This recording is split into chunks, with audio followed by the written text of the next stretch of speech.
sorrow we share, but our joy it all richly we pay. Lord, that grief for a loss, not a frown or a cross, but is blessed in me. Every one of us here today will be blessed. Glory be unto your name. As many as we come in contact with this message, we also be blessed. In Jesus' mighty name, we have prayed. Today, we are discussing the peace. A ó bẹ̀rẹ̀ sí ṣàlàyé lórí àwọn onílàjà apá kẹfà. We are still discussing Matthew chapter 5, verse 19. Ìwé Matthew orí ìkarùn-ún ẹsẹ̀ ìkọkàndínlógún ni a sì ń ṣàlàyé lé lórí. Say, blessed are the peacemakers, for they shall be called the sons of God. Ìwé Matthew orí ìkarùn-ún ẹsẹ̀ ìkẹsàn-án ní alábùkún fún lé àwọn onílàjà nítorí ọmọ Ọlọ́run lẹ́ ó máa pè wọ́n. So, this is the 7th of the 8 Beatitudes. Èyí ni ẹ̀kọ́ alábùkún fún keje nínú mẹ́jọ. That is the peacemakers. Ìyẹn ni àwọn onílàjà. And so far, in this 7th Beatitudes, we have discussed 4 meanings of peacemakers. Lórí àlàyé lórí ẹ̀kọ́ alábùkún fún àwọn onílàjà yìí, a ti sọ fún. As flowers planter. Àwọn onílàjà yìí ó ní àwọn tó máa ń gbin òdòdó. Peacemakers are those putting an end to the civil war within themselves. Àwọn onílàjà yìí làwọn tó ń fi òpin sí ogun àdáyà tó ń jà nínú wọn. And then last episode or discussion was peacemakers are those who reconcile men with God. Apá tó kẹ́yìn tí a ṣàlàyé tá a dánu dúró lórí nígbà tó kọjá ó ní pé àwọn onílàjà òun ni àwọn tó ń ṣe ìlàjà láàrin Ọlọ́run àti ènìyàn. They are those who work hard to. They are reliable Christ ambassador.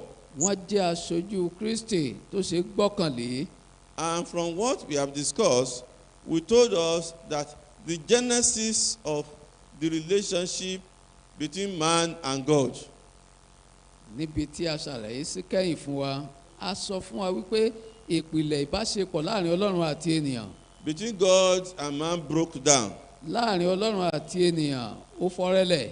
In the Garden of Eden. Nínú ọgbà Édẹ́nì nìyẹn o. And because. Nítorí àìgbọràn.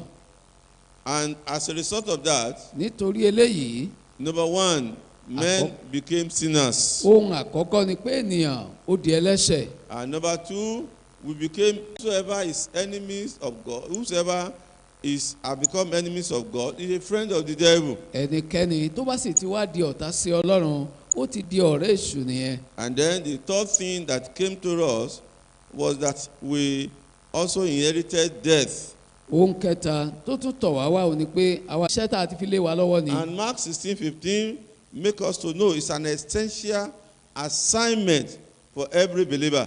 Eléyìí ló sì jẹ́ iṣẹ́ àìgbọ́dọ̀ má ṣe fún gbogbo àwọn onígbàgbọ́. Because we are not doing ourselves any good if we are not preaching the gospel. Nítorí kò sóhun rere kan tá à ń ṣe fúnra wa tá ò bá máa wàásù ìrere. But rather we are depriving ourselves of the blessing of being a peacemaker. Ṣùgbọ́n tí a bá ń ṣe bẹ́ẹ̀ tá a wàásù ìrere, ìbùkún tó wà fún àwọn onílàjà a fi ń dunra wa ni. So as a peacemaker, gẹ́gẹ́ bí onílàjà, we must bring people to God. A gbọ́dọ̀ mú àwọn èèyàn wá sọ́dọ̀ Ọlọ́run. Through Jesus Christ. Nípasẹ̀ Jésù Kristi. Jesus said. Jésù wípé. Learn last week or in our last discussion. Èyí ni àwọn nǹkan pàtàkì tí a kọ́ nínú ìjíròrò wa tó kẹ́yìn. So today, lónìí, we want to continue by telling us the 5th meaning of a peacemaker. A ó tẹ̀síwájú nípa sísọ ìtumọ̀ karùn-ún fún wa tí onílàjà túmọ̀ sí. Please check your notes and put it there for future reason.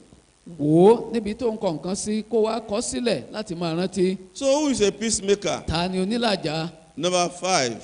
Ìkarùn-ún. Peacemakers are those reconciling themselves with others. Please take note of that. Àwọn onílàjà ní àwọn tó ń ṣèlàjà láàrin ara wọn pẹ̀lú ẹlòmíràn.